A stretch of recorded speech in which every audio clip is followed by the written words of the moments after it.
Okay guys, so it's your boy 60 and today we are back with yet another video. This video is going to be more so on the informative side, so I suggest you sit back, actually turn up the volume and enjoy this video because this is going to be very handy going into the future of Inazuma 11 Victory Road. Now, to add on top of that, we are back to hosting tournaments in the Discord. If you actually want to dip your finger into the competitive scene, I suggest you stop this video right now and join immediately because we are actually launching a tourney no less than tomorrow. So be on the lookout for that. Also, drop a like and maybe subscribe if you want to stay ahead of the curve because we are going to do this from daily to a weekly basis once again. Without anything left to say, let's get into the topic of today, which is going to be about hyper modes. So yes, while we're at it, let's immediately start with one of the more popular and meta choices of this current period in Inazuma 11 Victory Road, which is the Mixie Max. The Mixie Max comes with some ridiculous buffs, bro. I'm telling you guys, this is not normal. It comes with a 50% boost in attack as well as defense, a 20% boost in special moves, a cooldown of 50% on all of your moves. If you're using this on a keeper, you also get a keeper buff of 15%. And unfortunately, the tension cost is plus 30, but hey, you have to give some and gain some. Now, let's talk about the movement speed. The movement speed has a total of a 45 percentile boost and the duration of the actual transformation is also 45 seconds. Guys, this is a popular choice. Why is that? Apart from the things I just mentioned, the Mixie Max also comes with special moves which are only accessible through the usage of these specific transformations, guys. And these moves can supersede the normal maximum power of a 100 tension move by far. That is primarily the reason that people tend to go for Mixie Maxes, and I do agree it is definitely one of the better awakenings to go for, with the only thing holding them back of course being the availability. Yes, unfortunately there are only a limited amount of players who have access to this special transformation, and that's pretty much what is holding them back from being the absolute best of the best, in my opinion at least. But hey, we need to move on to the next one, which is going to be the Cash-ins. The Cash-ins are definitely not the most popular choice in the current meta of Inazuma 11 Victory Road, but they are still pretty viable. First things first, they come with some specific passives depending on which Cash-in you actually use, and some of them can be really powerful, like some of the ones give extra shot attack and some others give 10% extra focus all across the pitch. These things are very handy. Do they compare to the likes of a Mixie Max? No, not really, because you're getting a larger boost in almost everything.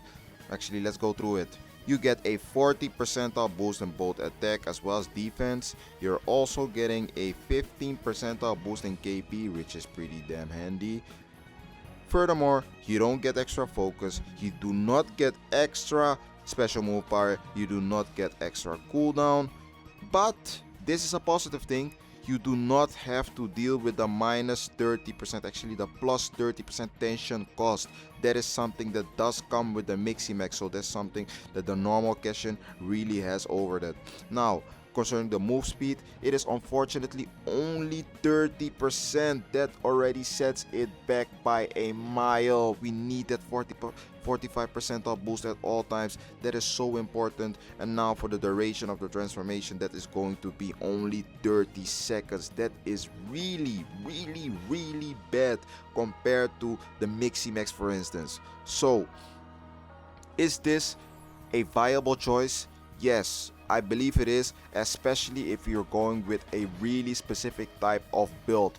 But do I recommend this as just a casual awakening, as just a casual hyper mode to use? No, I absolutely do not.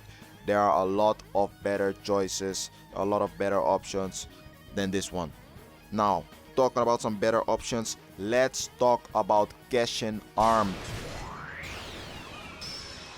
Obviously, from an aesthetic standpoint, the Geshen Armed is definitely the most appealing hyper mode out of all of them, but we do not only care about shiny graphics, we need to talk statistics, so let's immediately get into it.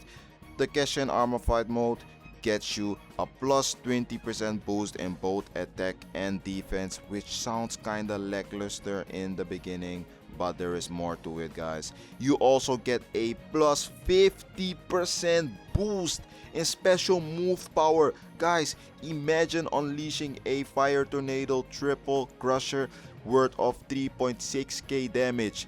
If you have a Miximax activated with actually a Miximax activated, if you have a Armor Fight Geshen activated and you unleash such a move, you are going to get a boost of plus 1800 on top of that 3600 attack, which is going to end up giving you 5.4k damage on a single shot. That is absolutely incredible.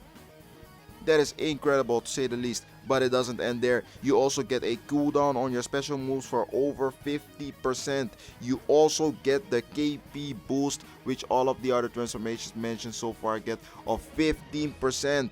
And then you also get both the move speed and duration of 45%, just as with the Miximax. Guys, this is a proper hyper mode. Unfortunately, there is a big problem.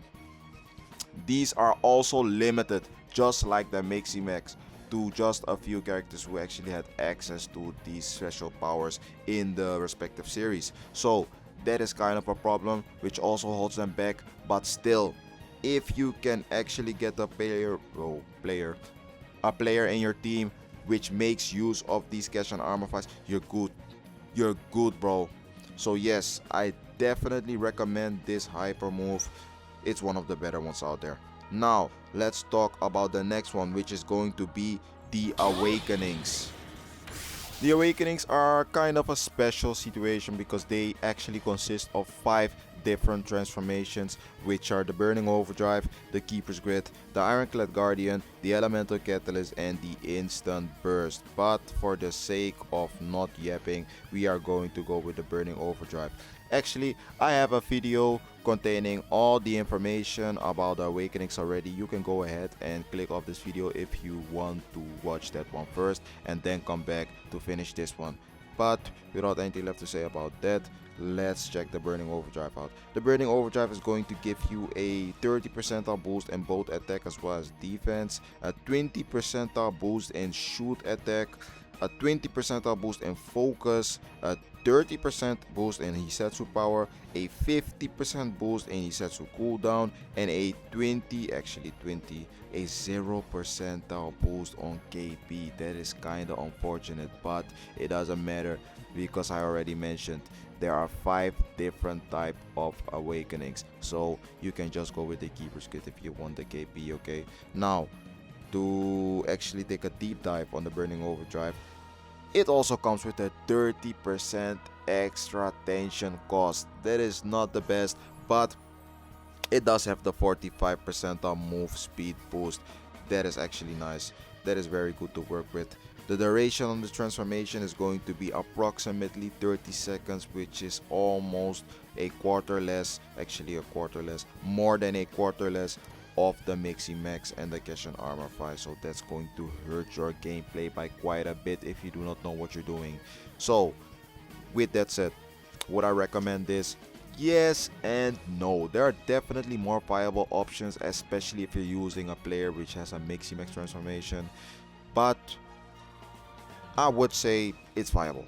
It's viable. You can definitely use this, especially if you're going with some more niche characters, you know, ones who do not have access to Miximax and Armor Fight, etc, etc. So it's a pretty good awakening, a pretty good hyper move.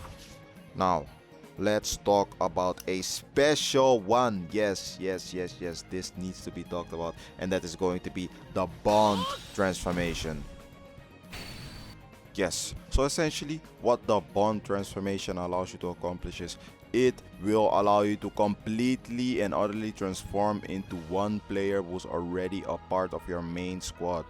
Granted, this player also has to be on the pitch. If you're a high IQ player, I'm sure there are ways you will be able to make this thing viable, but is it a meta option? No, no, no, no, not at all. And why is that? Allow me to explain immediately. You cannot activate this hyper move during a focus battle. Yeah, that is total crap. Total crap, bro. For that reason alone, this can never be meta, no matter how you look at it. But for the sake of giving out information, let's still talk about its perks. It comes with a 10% boost in attack as well as defense. It has a 20% move and special move power, a 20% in special move cooldown, and yeah, a 30% in move speed. That's about it. That's about it. Granted, the duration of the move is 60 seconds. That's pretty decent, but let's be honest. A lot of these transformations we just spoke about already have 60 seconds. A lot of them are a lot quicker. A lot of them are a lot faster. A lot of them are just a lot more viable and easy to access. So yes, this is not handy for the meta. I'm telling you, only make use of this if you actually have a proper plan which you know will succeed, and if you're a high IQ player. But if you're not, I would suggest to look the other way concerning the bond transformation. Now, last but not least, we need to talk about the mode change, and specifically the one from Archon Aphrodite. And guys, I'm telling you right now, this mode change is so overpowered. It is easily the absolute most powerful thing in this entire game. Just look at the screen right now. I scored a goal. A regular god knows from this mode transformation already resulted in over 4k damage. And guys, this is a legendary variant. Imagine you get the sneak shot with a fabled one. That's already going to be a shot with no tension that is going to pull at least 4k damage off the bat. Guys, I'm telling you, if you haven't faced this Archon Aphrodite yet, you are blessed by God. I'm not even kidding. This thing is an absolute demon. It's an angel in disguise. I'm telling you guys. It is the absolute most meta pick, and you cannot go wrong with having that card in your team. If you don't, you are actively holding yourself back. Totems. Let's actually talk about them. These are probably the most interesting transformations out of them all, and that says a lot because we just went over Bond Transform. The Totem transformation has a crazy mechanic. Allow me to explain. You start off with a 25% flat boost in both attack and defense for your totem transformation. But it gets crazier from here on out. Every time you win a focus battle, you get a plus 10% boost on those flat stats. So imagine you win 4 focus battles. You are going to end up with a 65% boost on both your attack and defense. That actively makes it a crazy transformation to deal with when it's up against you on the pitch. Besides that, it does not come with a reduction tension cost of 30%, which is already huge. You will be able to preserve on your tension so much more if you make use of these totem transformations. Besides that, they also come with their own special moves, which are able to supersede the 100 tension move power. Now, besides that, it gets even crazier. They also come with 15% extra KP. And that is not even everything. They are also combined with the Bond transformation, the longest transformation active on the pitch, which is a full minute. Guys, do I need y'all to remind y'all that a half is like what, 6 minutes? That's already 1/6 of an entire half, with your awakening being active at all times. It is absolutely crazy. This transformation, this hyper move, it might seem underwhelming at first, but I promise y'all it is definitely not so. That is not the case at all. This thing is strong beyond belief, and an absolute must have, a meta pick for this season of Inazuma 11 for sure. Now, with that, we did go over all of the different type of hyper modes in this game. Granted, we did not go into a full deep dive because there are some I didn't talk about which are very specific from character to character, but that is fine. You will be able to maneuver by yourself with the information I just gave you. So that is pretty much going to be the end for the video. I would love it if you joined up for the Discord, because as I already mentioned, we are going to be active in there yet again. And also drop a like and subscribe while you're at it, just so you're able to stay ahead of the level curve at all times, because we are going to be doing this from a daily to weekly basis. Once again guys, I am back and I'm ready.